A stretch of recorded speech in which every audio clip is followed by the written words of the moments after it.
नमस्कार। कभी ये सोचा है कि ये दुनिया, ये जिंदगी आखिर चलती कैसे रहती है? मतलब एक पीढ़ी के बाद दूसरी पीढ़ी कैसे आती है? आज हम इसी कमाल की प्रक्रिया को समझने वाले हैं, यानी जंतुओं में जनन या रिप्रोडक्शन इन एनिमल्स। तो चलिए मिलकर इस कहानी को समझते हैं।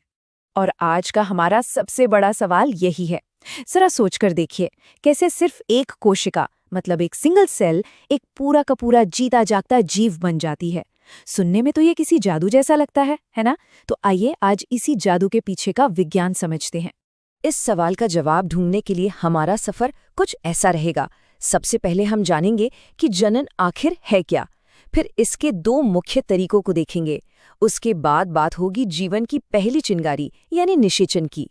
फिर हम एक कोशिका से शिशु बनने के सफर को देखेंगे और आखिर में हम जनन के दूसरे रास्ते को भी समझेंगे। तो सबसे पहला और बेसिक सवाल, ये जनन या जिसे हम रिप्रोडक्शन कहते हैं, है क्या चीज? देखिए, इसे हम ऐसे समझ सकते हैं कि ये प्रकृति का अपनी कहानी को आगे बढ़ाने का एक तरीका है। ये वो बायोलॉजिकल प्रोसेस है जो किसी भी प्रजाति को, किसी भी स्पीशीज को पीढ़ी दर पीढ़ी जिंदा रखता है।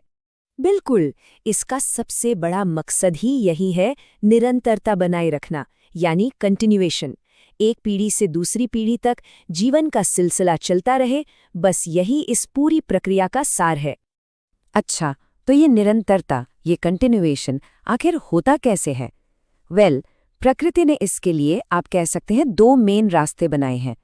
ठीक जैसे पौधों में होता है, वैसे ही जानवरों में भी जनन के दो मुख्य तरीके होते हैं। आइए देखते हैं कि ये क्या है। तो ये है वो दो तरीके।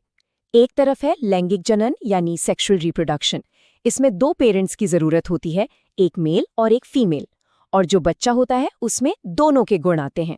और दूसरी तरफ है अलैंगिक जनन यानी एसेक्सुअल रिप्रोडक्शन। यहाँ सिर्फ एक ही पेरेंट होता है और बच्चा अपने पेरेंट की एग्जैक्ट कॉपी होता है। चलिए अब जरा और गहराई में चलते हैं और पहले सेक्सुअल रिप्रोडक्शन को ठीक से समझते हैं। इसकी कहानी का जो सबसे पहला, सबसे जरूरी कदम है, वो है निषेचन या जिसे हम फर्टिलाइजेशन कहते हैं। यहीं से असल में एक नए जीवन की कहानी शुरू होती है।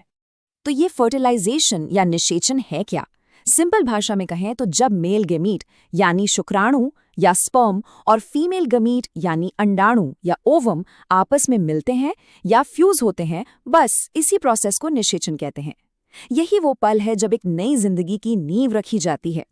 अच्छा, तो जब ये फ्यूजन हो गया तब क्या होता है?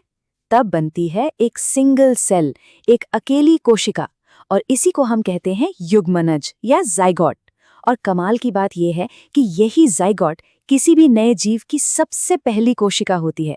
सोचिए, इसी एक सेल में पूरे के पूरे नए जीव का मानो एक ब्लूप्रिंट छिपा होता है। पर रुकिए, कहानी में एक छोटा सा ट्विस्ट है। ये जो फर्टिलाइजेशन का प्रोसेस है ना, ये हमेशा एक ही जगह पर नहीं होता। प्रकृति ने इसके लिए भी दो अलग अलग इंतजाम किए हैं, एक शरीर के अंदर और दूसरा शरीर के बाहर। देखिए, जब ये प्रोसेस फीमेल की बॉडी के अंदर होता है तो उसे कहते हैं इंटरनल फर्टिलाइजेशन या आंतरिक निषेचन, जैसे इंसानों में, गाय, कुत्तों, मुर्गियों में। और जब यही काम शरीर के बाहर होता है, ज्यादातर पानी में, तो उसे कहते हैं एक्सटर्नल फर्टिलाइजेशन या बाह्य निषेचन।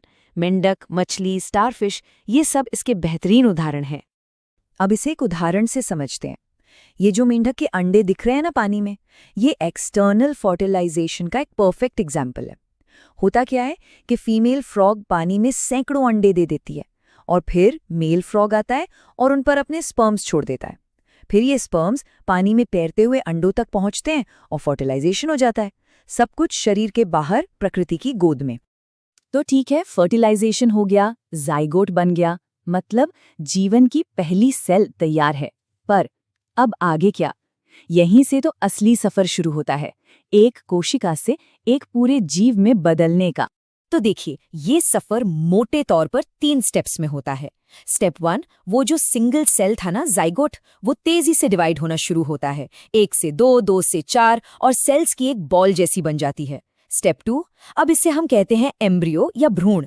ये जाके यूट्रस यानी गर्भाशय की दीवार से चिपक जाता है ताकि उसे वहां से खाना पीना मिलता रहे। और स्टेप 3, जब इस एम्ब्रियो में धीरे धीरे हाथ, पैर मतलब बॉडी पार्ट्स पहचानने लायक हो जाते हैं, तब इसे कहते हैं फीटस यानी गर्भ। और यहाँ पर हम इसी डेवलपमेंट को देख सकते हैं। देखिए कैसे वो एक सिंगल सेल डिवाइड होकर सेल्स का एक पूरा गुच्छा बन रहा है और फिर कैसे वो यूटरस की दीवार से जाकर जुड़ जाता है ताकि वो आगे बढ़ सके।